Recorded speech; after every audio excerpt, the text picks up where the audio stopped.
Assalamualaikum warahmatullahi wabarakatuh. Saya Najamatin Nabila di semester 3 Fakultas Hukum Unsur.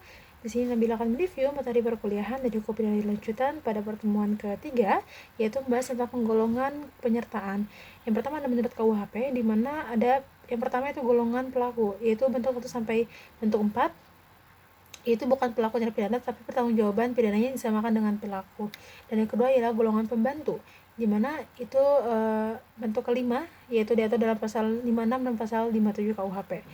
Kalau tadi menurut KUHP, sekarang menurut doktrin, di mana menurut doktrin itu yang pertama yaitu Zelvan-Tige, Forman, dan Delneming, di mana bentuk penyertaan yang berdiri sendiri artinya pelaku bertanggung jawab sendiri-sendiri atas perbuatannya, yaitu bentuk 1 sampai dengan bentuk 3. Yang kedua ada Onzel Stantige, Forman, Van Delneming, di mana itu bentuk penyertaan yang pertanggungjawaban pesertanya bergantung pada perbuatan peserta lainnya sebagai perbuatan yang dapat dihukum, yaitu pada bentuk keempat dan kelima. Di antaranya yang pertama itu ada disebut dengan bentuk pertama itu plager atau dader, yaitu pelaku yang melakukan tindak pidana. Dalam hal ini dapat dikategorikan sebagai pelaku tunggal, yaitu dapat juga disebut sebagai pelaku jamak.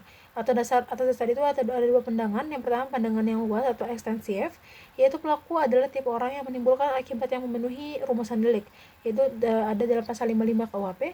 Yang kedua ada pandangan yang sempit atau restriktif, yaitu pelaku yang orang yang melakukan sendiri perbuatannya sesuai dengan rumusan delik, jadi pelaku atau dader. Jadi pelaku itu adalah orang yang melakukan sendiri perbuatan yang memenuhi rumusan delik. Tapi kalau pembuat undang-undang tidak menentukan secara pasti siapa yang jadi pelaku, sehingga menimbulkan kesulitan dalam praktek.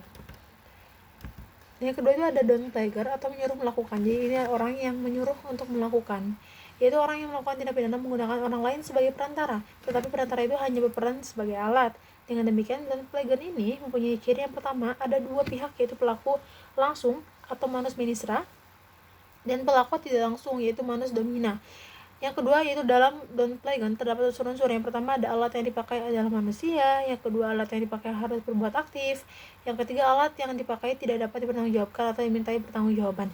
Jadi kurang lebihnya, dan ada penyebab dari dan ada pun penyebab dari tidak dapat dimintai pertanggungjawaban pidana terhadap orang yang disuruh adalah karena orang tersebut hanya berperan sebagai alat atau pelaku material yang didasarkan.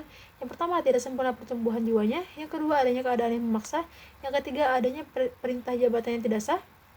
Yang keempat, adanya kekeliruan atau pemalsuan. Dan yang kelima, tidak punya maksud untuk melakukan kejahatan seperti disyaratkan dalam undang-undang.